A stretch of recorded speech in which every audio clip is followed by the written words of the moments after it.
Sir 10 তারিখে আপনি আপনার মাকে হারিয়েছেন এবং পরের দিন আপনাকে একটা বাহিনী জিজ্ঞাসাবাদের জন্য তুলে এনেছিল।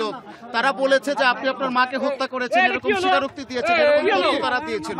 পরবর্তীতে আমরা দেখেছি যে পুলিশ কিন্তু তদন্ত করে প্রকৃত যারা হত্যাকারী আপনার মায়ের তাদেরকে শনাক্ত এবং গ্রেফতারও করেছে।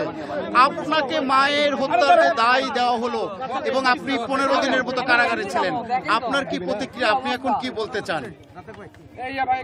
বিষয়টা নিয়ে আমি অনেক মর্মাহত যে আমার উপরে একটা ছিল। যাই হোক, অন্য কারোর উপর কিছু নেই। আমি আদালতকে ধন্যবাদ জানাবো এবং পুলিশদেরকে ধন্যবাদ জানাবো যে তারা আমাদেরকে নির্দোষ প্রমাণ করেছে। যথাযথ শাস্তি তাদেরকে অপরাধীদের তারা দিবেন। এছাড়া অন্য কিছু আমি বলতে চাচ্ছি না। অনেক মানসিকভাবে অনেকটা অসুস্থ আমি। আমার অভিভাবকেরা আছে, আপনারা তার সাথে কথা বলতে পারেন। আমি এখন কিছু বলতে চাচ্ছি না। এমনি কি তারা আপনাকে জিজ্ঞাসাবাদের সময় কি কোনো নির্যাতন করেছিল, এরকম কি কোনো কিছু আছে? না, ওই সব নিয়ে আর কিছু বলতে চাচ্ছি না আমি। আমরা তো শুনেছিলাম যে আপনাকে ভয়ভীতি দেখিয়ে এই তথ্যটা আদায় করেছিল। আমি ছোট মানুষ, ওই সময় কি হয়েছে না হয়েছে ওইগুলো আর ওইভাবে করতে চাচ্ছি না। আমার কোনো ওইরকম অভিযোগও নাই।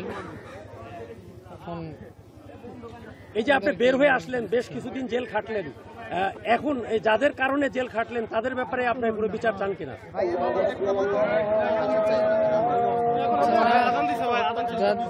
যারা প্রকৃত হত্যাকারী তাদের সঠিক বিচার আমি চাই। এছাড়া অন্য কথা আমার অভিভাবকেরা আছে, ওনাদের সাথে আপনারা বলবেন। আমার কিছু তাদের সর্বোচ্চ শাস্তি ফাঁসি চাচ্ছি।